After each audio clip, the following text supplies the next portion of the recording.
नमस्कार. BMS second year रोगनिदान एवं विकृती विज्ञान याच्या पेपर 2 मधील आज आपण कोणताही डिसीज कोणताही व्याधी जर तुम्हाला SAQ LAQला विचारला तर तो डिटेलमध्ये कसा लिहायचा किंवा अटेम्प्ट कसा करायचा प्रश्न.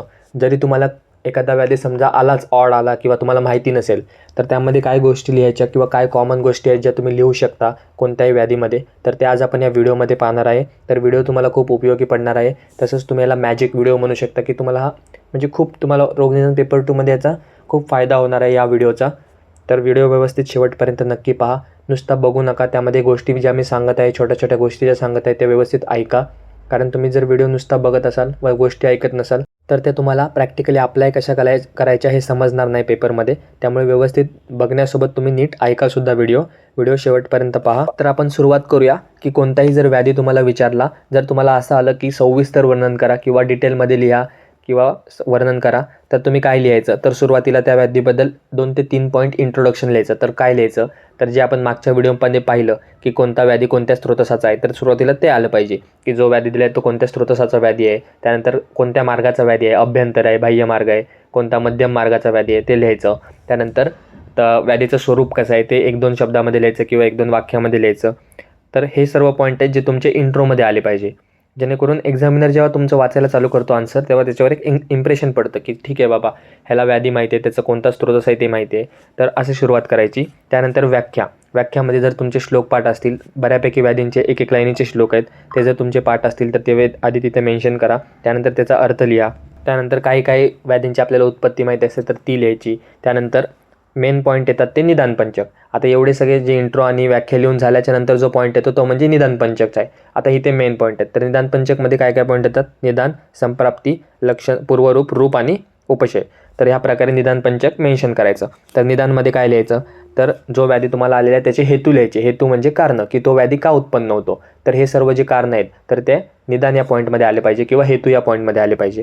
तर आता कॉमन काय काय हेतू आहेत, काय लिहू शकतो आपण, तर ते आपण बघणार आहे. स्रोतस वाईज किंवा दोषावाईज काय हेतू आहेत जे तुम्ही व्याधीमध्ये लक्षात ठेवू शकता, तर ते आपण पुढे पाहणार आहे. त्यानंतर संप्राप्ती, पूर्वरूप, रूप, जर एखाद्या व्याधीचे प्रकार असतील तर ते प्रकार, त्यानंतर त्याची लक्षणं लिहायची, साध्यत्व, उपद्रव आणि उदरक.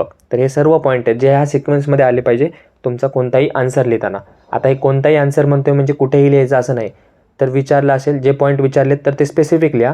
जिथे विचारलं नाही, जिथे सविस्तर वर्णन करा आलेलं आहे तिथे तुम्ही असं सिक्वेन्सने लिहा. नाहीतर तुम्ही म्हणाल की सांगितलं होतं की हे सर्व पॉईंट लिहा, मग मी सगळीकडेच लिहिला, मग मला वेळ पुरला नाही, मग माझा पेपर राहून गेला. तर असं करू नका. क्वेश्चन नीट वाचा. जिथे जिथे सविस्तर वर्णन करा आलेलं आहे तिथे हे पॉईंट सिक्वेन्सने लिहा.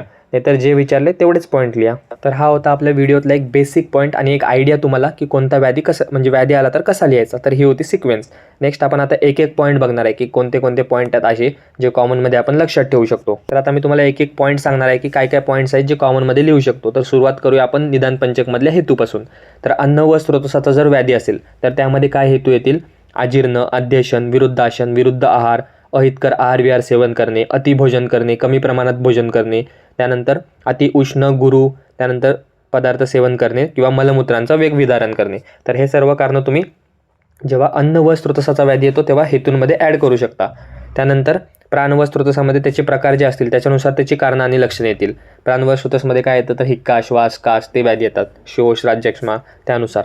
त्यानंतर त्वचा विकार असतील तर काय येणार, सुरुवातीला त्यामध्ये हेतू येतात सर्व पित्तवर्धक, म्हणजे जे पित्ताला वाढवणारे जे हेतू आहेत ते सर्व त्वचा विकाराच्या मध्ये लिहायचे. जसं की रक्ताची दृष्टी होणे, उष्ण, पित्त वाढवणारे, हे सर्व हे हेतू लिहायचे. आणि लक्षणांमध्ये काय येणार तर दाह, कंडू, ज्वर, त्वचा लालसर होणे, विवरणता येणे. तर हे सर्व त्वचा विकारांमध्ये येतं. कोणताही त्वचा विकार येऊ दे, जर चुकून तुम्हाला पाठ म्हणजे वाचलेला नसेल तेव्हा हे सर्व लिहायचे. आणि जे मी हे शॉर्ट व्हिडिओ किंवा शॉर्ट टिप्स अँड ट्रिक्स किंवा शॉर्ट रिव्हिजन जे बनवत असतो ते व्हिडिओ बघताना तुमची एक मेंटॅलिटी असली पाहिजे की मला त्या विषयाबद्दल बेसिक्स माहिती आहेत आणि मी थोडंफार वाचलेलं आहे, वर्षभर थोडंफार लेक्चर केलेले आहेत, तरच तुम्हाला हे व्हिडिओ समजतील आणि ते तुम्ही अप्लाय करू शकाल. तर त्या उद्देशाने किंवा त्या मेंटॅलिटीने हे व्हिडिओ बघत जावा, जेणेकरून तुम्हाला ते पेपरमध्ये व्यवस्थितपणे अप्लाय करता येतील. नेक्स्ट आहे मूत्र व स्रोतसाचा जर कोणता व्याधी असेल तर हेतू काय लिहायचे, अति व्यायाम, त्यानंतर अति मद्यपान करणे, अति मैथून, उष्ण, वृक्ष, तीक्ष्ण पदार्थांचं सेवन करणे, अध्यशन, अजीर्ण, मलमूत्रवेगाचं धारण करणे, हे सर्व मूत्र व स्त्रोतसाच्या व्याधींमध्ये येतील. मूत्र व स्त्रोतसाचे तुम्हाला 2च व्याधी आहे, मूत्राघात आणि मूत्रकृच्छ. तर हे तर झाले स्त्रोतसानुसार हेतू कसे लिहायचे.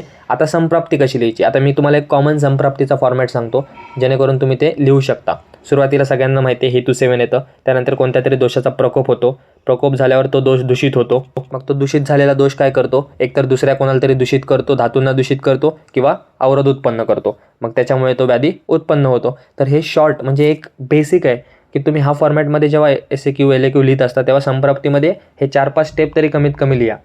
मान्य आहे मला की ते सगळीकडे अप्लाय होईल नाही होईल, परंतु हे लिहिण्याचा प्रयत्न करा. तर मग आपण आता व्हिडिओमध्ये काय पाहिलं सुरुवातीला, तर हेतू आणि संप्राप्ती पाहिलं. आता आपण दोषानुसार हेतू आणि लक्षणं कसे लिहायचे. म्हणजे तुम्हाला माहिती आहे की रोगनिदान पेपर 2 मध्ये खूप व्याधी आहेत, त्यांचे प्रत्येक व्याधीचे खूप प्रकार आहेत, वेगवेगळे आचारानुसार प्रकार आहेत. तर मग आता जिथे जिथे वात, पित्त आणि कफ हे प्रकार येतात त्यामध्ये काय हेतू काय लक्षण लिहायचे, तर हे आता ह्या तुम्हाला स्लाईडमध्ये समजेल ते मी तुम्हाला सांगतो. तर वात जर आलं तर वाताचा कोणताही प्रकार असेल तर हेतू काय लिहायचे. अतिवृक्ष, शीत, तिक्त कषाय पदार्थ सेवन करणे, मलमूत्राचा वेग धारण करणे, अतिमैथून, श्रम, अतिव्यायाम.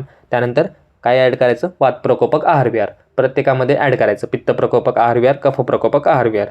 त्यानंतर लक्षणं काय येणार वाताची, काय कॉमन लक्षणं, शूल, शोथ, वेदना होणे, त्यानंतर कोणत्या तरी एखाद्या म्हणजे जिथे तो व्याधी होतो त्याचा शूल होणे त्या अवयवाचा, वृक्ष, काळसर, त्यानंतर भ्रम, मूर्छा ही लक्षणं वातजमध्ये दिसतात.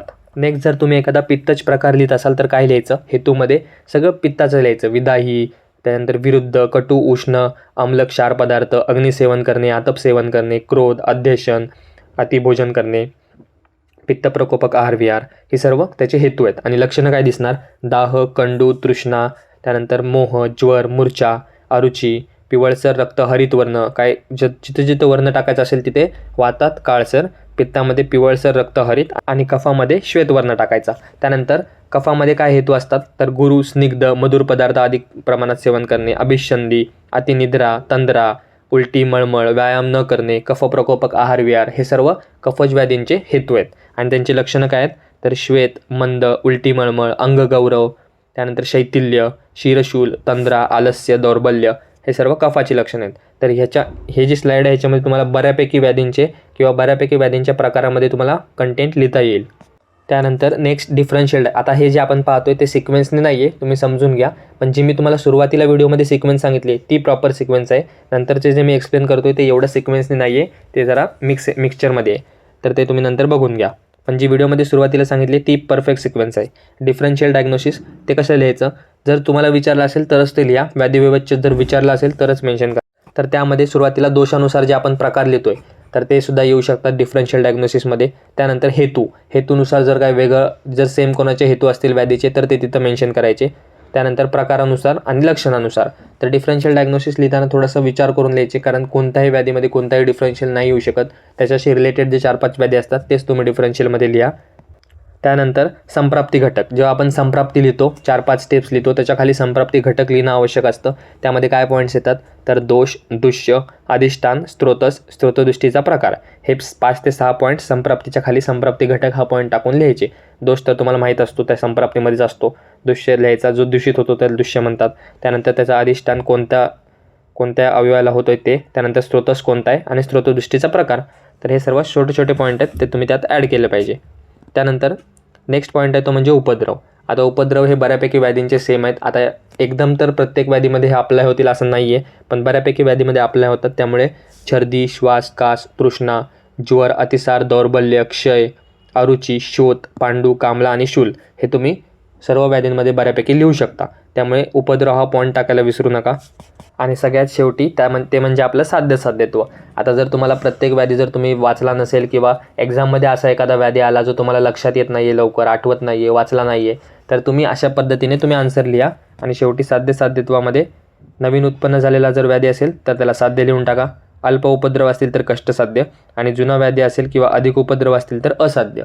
हे झालं कॉमनमध्ये. म्हणजे जे तुम्ही प्रत्येक व्याधीमध्ये आता बरोबरच आहे ना की नवीन उत्पन्न आहे तर तो साध्य आहे, तर हे अप्लाय होऊ शकतं. तर हे कधी लिहायचं, जर तुम्हाला काहीच आठवलं नाही तर हे तेव्हा लिहायचं. किंवा जर प्रकार असतील, एखाद्या व्याधीला समजा प्रकार आहेत तर त्यामध्ये वातज, पित्तज, कफज हे साध्य लिहायचे. द्वंद्वज असेल तर कष्टसाध्य आहे, आणि सन्निपातिक जो प्रकार आहे तो असाध्य आहे. तर हा एक कॉमन फॉर्मॅट आहे की साधे तोमध्ये तुम्ही असं अप्लाय करू शकता. तर हे होतं सर्व की कोणता व्याधी आला तर कसा, कोणताही व्याधी आला तर कसा अटेम्प्ट करायचा, आन्सरचा फॉर्मॅट काय असला पाहिजे, कोणत्या गोष्टी आहेत जे तुम्ही प्रत्येकामध्ये लिहू शकता, त्यानंतर काय सिक्वेन्स असली पाहिजे. तर हे सर्व या व्हिडिओमध्ये मी तुम्हाला क्लिअर केलेलं आहे. जर अजून देखील तुम्हाला काही शंका असेल, डाऊट असेल तर तुम्ही नक्कीच कमेंट करू शकता. व्हिडिओ जर आवडला असेल तर चॅनलला सबस्क्राईब करा, व्हिडिओला लाईक करा, लवकरात लवकर तुमच्या इतर मित्रांमध्ये शेअर करा.